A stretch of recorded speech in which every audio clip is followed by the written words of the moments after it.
महायुती सरकारकडून महिलांसाठी सुरू करण्यात आलेल्या लाडकी बहीण योजनेअंतर्गत पात्र लाभार्थी महिलांना दरमहा 1500 रुपये दिले जातात। मात्र नमो शेतकरी योजनेसह काही योजनांचा लाभ घेणाऱ्या महिलांना पुढील महिन्यापासून फक्त 500 रुपये इतकाच हप्ता मिळणार आहे। यावर ठाकरेंच्या शिवसेनेचे खासदार संजय राऊतांनी प्रतिक्रिया दिली आहे। लाडक्या बहिणींच्या मतांची किंमत 500 रुपयांवर आली आहे, उद्या शून्यावर येईल असं राऊत म्हणतात।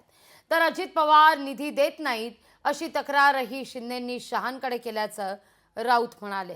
राज्याच्या आर्थिक स्थितीमुळे अजितदादा ही सध्या चिंतेत आहेत असं म्हणत राऊतांनी महायुती सरकारवर निशाणा साधलाय। यावर राजकीय वर्तुळातून प्रतिक्रिया सुद्धा उमटतायत। ज्या लाडका बहिणींकडून 1500 रुपयांच्या बदल्यात मतं विकत घेतली तर त्या मतांची किंमत आता 500 वरती आलेली आहे, उद्या ती शून्यावरती येईल। या राज्याची आर्थिक शिस्त पूर्णपणे बिघडली। मिस्टर अजित पवार हे जरी बोलत नसले तरी त्यांना सुद्धा त्या चिंतेने ग्रासलेलं आहे। अमित शहा यांच्याकडे तक्रार केली, कोणी केली? एकनाथ शिंदे यांनी। अजित पवार आमच्या फायली आणि आम्हाला निधी दे, आमच्या फायली मंजूर करत नाही। अमित शहाने याच्यावरती एकनाथ शिंदेला काय उत्तर दिलं हे माझ्याकडे काय म्हणाले ते जर लोकांसमोर आलं तर मला असं वाटतं की या राज्याचं चित्र स्पष्ट होईल। 1,500 ऐवजी 500 रुपये देत असताना यांच्या दूरदृष्टीची कीव यावी लागते, यांच्या विचाराची कीव करावीशी वाटते।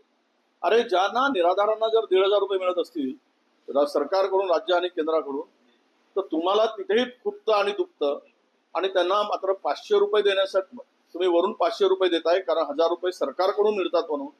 हे फार दुर्दैव आहे।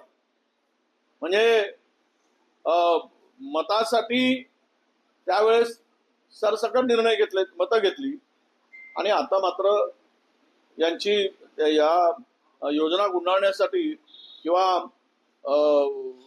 तिजोरीवरचा ताण कमी करण्यासाठी अशा प्रकारच्या क्लुप्त्या लढवणं हे निंदनीय आहे असं मी मानतो। या योजनेच्या बद्दलचं जे काही मत आम्ही त्या काळात मांडलेलं होतं की लाडक्या बहिणीला आमिष दाखवून तिचे मतं घेण्याचा या सरकारचा प्रयत्न आहे, ती गोष्ट आता सत्य निघालेली आहे।